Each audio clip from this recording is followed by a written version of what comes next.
Hey everybody, welcome back to the garage. If this is your first time visiting my channel, please go ahead and click on subscribe and also click on the bell to receive all the updates on my channel. So today we have an introduction of the latest project sled that has rolled into the garage. So my stepson and I went out last weekend.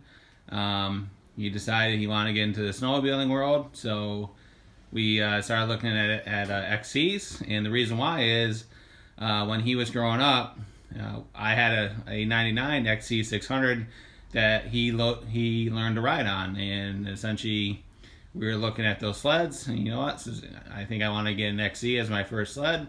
So okay, sounds like a good idea to me.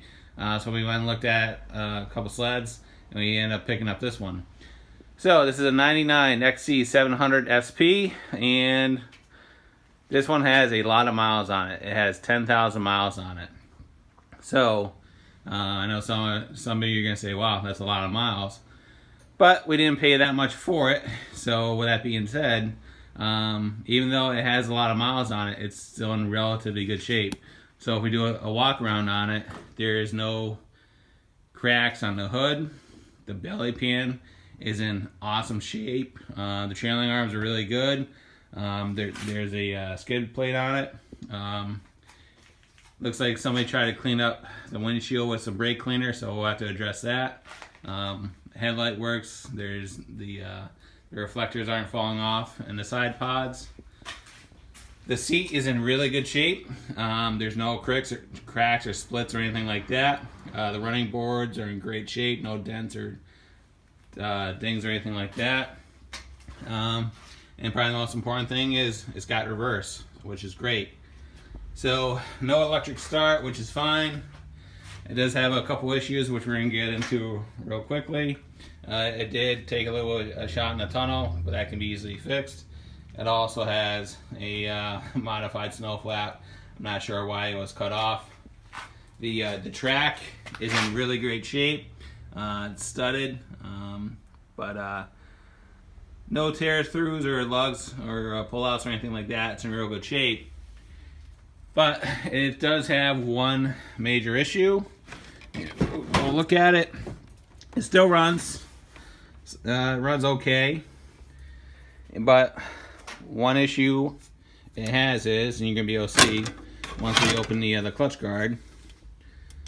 So if you look, there's a lot of residue on the clutch guard.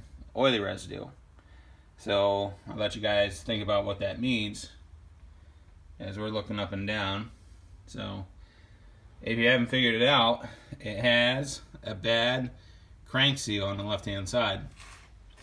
So what we're going to do is the engine's coming out and it's getting completely pulled apart, and we're going to see what we're going to be dealing with. So this is what they call the small block, and essentially why is because it's a non exhaust valve engine. The 700 came out in 1998, so this is a 99. After that, in 2000, they went to what they call the big block, and essentially the big block had all the exhaust valves. So this is what is nicknamed as the small block. What's nice about these Liberty engines, whether it's a 5, a 6, or a 7, it uses the same lower end, same connecting rod, same cases, and everything else, and same crankshaft. The only thing that's different is the top end. So parts are readily available because Polaris made a ton of these in a lot of different variants in 1999 and 2000. So there's not a shortage of parts on this. So what's going to happen is the engine's going to come out. We're going to do a complete teardown on it. We're going to look at the crank and look at the jugs and the cylinders and go from there. Because what I'm thinking is, even if we have to do some work on it, at the very most, I'm probably thinking we're probably in it for $700 for the engine work. You know, worst case scenario, if it needs a crank, we can probably get one for, you know, a rebuilt one between $350 and $400. Jugs and pistons, you're probably looking at another $3. So, and if that's the case, you know, it'll be a good learning process for him. It'll be good content for the channel as well, and be good for everything that we can learn on.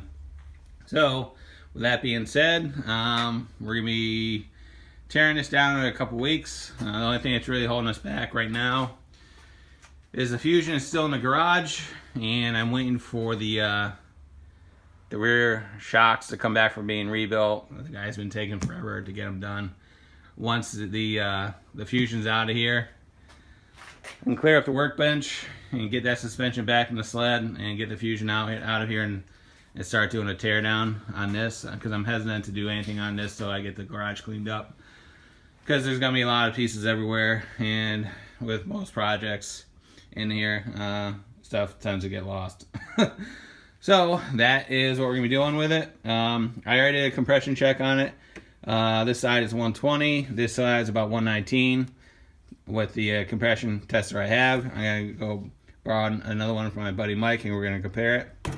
So, but again, you know, the belly pan's in great shape. Whoever had this before the owner that I bought it from took pretty good care of it. There is evidence, and it's gonna be really hard to tell on camera, but somebody has had this engine out before, because if you look down there, you can see evidence of some red Permatex between the cases. So, also somebody's put in new carb boots and Boyson reed valves. So those are relatively new.